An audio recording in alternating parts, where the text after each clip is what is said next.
Welcome to H2O வெற்றி academy. இன்னைக்கு நம்ம பார்க்க போகிறது ஆட்டம்னா என்ன, அதில் கூடிய சப்பாட்டாமிக் பார்ட்டிகல்ஸ்னா என்ன, அட்டாமிக் நம்பர், அட்டாமிக் வெயிட் இதெல்லாம் எப்படி கண்டுபிடிக்கிறது அப்படின்றத பற்றி சொல்லி தர போகிறேன். வாங்க கிளாஸ் போகலாம். ஃபர்ஸ்ட் ஒரு ஆட்டம் அப்படின்னு ஒன்று இருக்குது அப்படின்னா அதில் சென்டரில் நியூக்ளியஸ் அப்படின்னு சொல்லி ஒரு பொருள் இருக்குது. அந்த நியூக்ளியஸுக்கு உள்ள யார் இருப்பா அப்படின்னா புரோட்டான் இருக்கும், நியூட்ரான் இருக்கும்.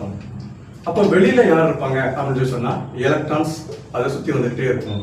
இது சோலார் சிஸ்டம் மாதிரி சென்டர்ல சன்னு மற்ற பிளானட்ஸ்லாம் எப்படி அதனுடைய ஆர்பிட்ல சுற்றி வருதோ அதே மாதிரி சென்டர்ல நியூக்ளியஸ் எலக்ட்ரான்ஸ் அதை சுற்றி வந்துகிட்டே இருக்கும். இது நடக்கக்கூடிய விஷயம். எப்பவுமே நியூக்ளியஸுக்குள்ள புரோட்டானும் நியூட்ரானும் உள்ள இருக்குது, வெளியில எலக்ட்ரான் இருக்குது. இதை சின்ன பசங்க ஒரு ஆட்டம் இருக்கக்கூடிய சப்பாட்டாமிக் பார்ட்டிகல்ஸ் எப்படி ஞாபகம் வச்சுக்கிறது அப்படின்னு கேட்டேன். எலெக்ஷன் சமயத்தில் நியூட்டன் எல்லாருக்கும் புரோட்டா வாங்கி கொடுத்தார் அப்படின்னு இமேஜின் பண்ணிட்டோம்னா இதை ஈஸியாக ஞாபகம் வச்சுக்கலாம். எலக்ட்ரான் அப்படின்னா நெகட்டிவ் சார்ஜ், புரோட்டான் அப்படின்னா positive charge. Okay, proton positive ரெண்டுமே பீல் ஆரம்பிக்கிறதுனால புரோட்டான் ஆல்வேஸ் பாசிட்டிவ் சார்ஜ் அப்படின்னு ஞாபகம் வச்சுக்கோங்க. நியூட்ரான் என்ல ஆரம்பிக்கிறதுனால neutral charge, neutron neutral charge. அப்போ எலக்ட்ரான் மட்டும்தான் டிஃப்ரெண்டாக இருக்கு, அது நெகட்டிவ் சார்ஜ் அப்படின்னு வச்சுக்கோங்க. Okay right. இப்போ நம்ம அட்டாமிக் நம்பர் எப்படி கண்டுபிடிக்கிறது அப்படின்றத பற்றி சொல்லித்தரேன். Total number of electrons or total number of protons. ஒரு ஆட்டம்ல எத்தனை நம்பர் ஆஃப் எலக்ட்ரான்ஸ் இருக்கோ அதுதான் அதோட அட்டாமிக் நம்பரா இருக்கும். அப்படி இல்லைன்னா எத்தனை நம்பர் ஆஃப் புரோட்டான்ஸ் இருக்கோ அதுதான் அதோட அட்டாமிக் நம்பரா இருக்கும். எப்பவுமே ஒரு ஆட்டம் எடுத்துக்கிட்டீங்கன்னா எலக்ட்ரானோடைய கவுண்டிங்கும் புரோட்டானோடைய கவுண்டிங்கும் சேமா இருக்கும். இது ஒரு விஷயம் ஞாபகம் வச்சுங்க. அடுத்ததா அட்டாமிக் வெயிட் அல்லது அட்டாமிக் மாஸ்.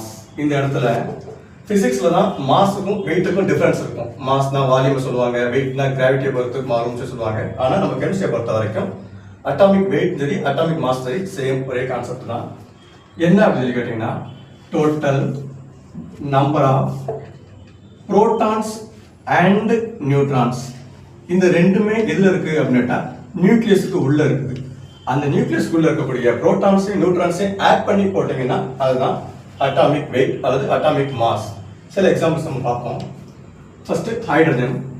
எப்பவுமே கீழே லெஃப்ட்ல சப்ஸ்கிரிப்ட்ல எழுதுறது அட்டாமிக் நம்பர், மேல சூப்பர் ஸ்கிரிப்ட் ரைட் சைடுல சூப்பர் ஸ்கிரிப்ட்ல எழுதுறது அட்டாமிக் வெயிட் அல்லது அட்டாமிக் மாஸ் அப்படின்றாங்க. இப்போ நம்ம ஹைட்ரஜனுடைய அட்டாமிக் நம்பர் 1, அட்டாமிக் வெயிட் 1 அப்படின்றாங்க.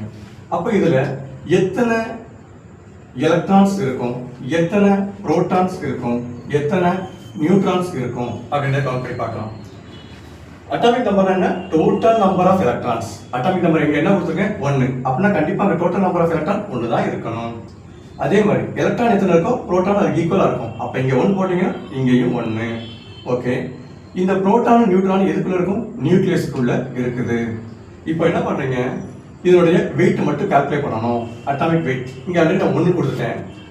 இங்க புரோட்டானையும் நியூட்ரானையும் ஆட் பண்ணா அந்த 1 கிடைக்கணும். ஆல்ரெடி புரோட்டான் 1 இருக்குது. அப்போ எத்தனை நியூட்ரான் இருந்தா இதே 1 கிடைக்கும் அப்படின்னா 0. நியூட்ரான் இல்லாத ஒரு எலமெண்ட் யாரு அப்படின்னு கேட்டா இந்த ஹைட்ரஜன் அப்படின்னு சொல்லக்கூடிய புரோட்டீன் தான் ஞாபகம் வச்சுங்க. ரைட், இதை பாஸ் பண்ணிட்டு இந்த நோட்ஸ் எடுத்துக்கங்க. அடுத்த எலமெண்ட்டுக்கு நம்ம எப்படி கண்டுபிடிக்கிறத பற்றி சொல்லி தந்துடுறேன். இப்போ நெக்ஸ்ட் நம்ம பார்க்க போகிறது ஹீலியம் அப்படின்ற ஆட்டம் பார்ப்போம். Atomic number 2, atomic wait 4. அப்போ இதில் எத்தனை எலக்ட்ரான் இருக்கும், எத்தனை புரோட்டான் இருக்கும், எத்தனை நியூட்ரான் இருக்கு அப்படின்னு நம்ம கண்டுபிடிக்கலாம். இப்போ அட்டாமிக் நம்பர் 2 சொல்லிட்டோம். அப்படின்னா கண்டிப்பாக எலக்ட்ரானோட கவுண்டிங்கும் 2 தான், புரோட்டானோட கவுண்டிங்கும் 2 தான். ஆனால் அட்டாமிக் வெயிட் பார்க்கும்போது புரோட்டானையும் நியூட்ரானையும் ஆட் பண்ணா நமக்கு தேவையான அட்டாமிக் வெயிட் 4 கிடைக்கணும். 2ஓட எதை ஆட் பண்ணா இந்த 4 கிடைக்கும் அப்படின்னா 2. அப்போ எப்பவுமே நியூக்ளியஸ் அப்படின்னு சொல்லக்கூடிய ஆட்டத்தோட சென்டர் பார்ட்ல புரோட்டானும் நியூட்ரானும் இருக்கும். அந்த 2 பார்ட்டிகளையும் டோட்டலா கவுண்ட் பண்ணி எழுதினீங்கன்னா அது அட்டாமிக் வெயிட் கிடைச்சிடும். எலக்ட்ரானையும் இல்ல புரோட்டானையும் எடுத்து ஏதாவது ஒரு இதை கவுண்ட் பண்ணீங்கன்னா அது அட்டாமிக் நம்பர் கிடைச்சிடும். சரி, அடுத்ததா ஒரு விஷயம் பார்ப்போம். Lithium atomic number 3, atomic wait 7. இப்போ இதுல எத்தனை எலக்ட்ரான்ஸ் இருக்கு, எத்தனை புரோட்டான்ஸ் இருக்குது, எத்தனை நியூட்ரான்ஸ் இருக்குது கண்டுபிடிப்போம். அட்டாமிக் நம்பர் 3 சொல்லிட்டோம்னா அப்ப கண்டிப்பா அங்க 3 எலக்ட்ரான்ஸ் இருக்கும், 3 புரோட்டான்ஸ் இருக்கும். புரோட்டானையும் நியூட்ரானையும் ஆட் பண்ணா இது 7 கிடைக்கணும். அப்ப ஈஸியான வழி என்ன?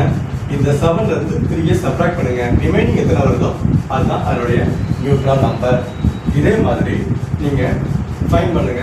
ஒரு ஹைட்ரஜன் 1 இருந்து ஆரம்பிச்சு நியான் 10 20 எலமெண்ட்ஸ் வரைக்கும் நீங்க இந்த மாதிரி number of electrons, number of protons, number of neutrons இவ்வளவு நீங்க வரிசை எழுதி பார்த்தீங்கன்னா உங்களுக்கு எப்படி அட்டாமிக் நம்பர் கண்டுபிடிக்கிறது, எப்படி அட்டாமிக் வெயிட் கண்டுபிடிக்கிறது அப்படிங்கிறத ஈஸியாக கற்றுக்கலாம்.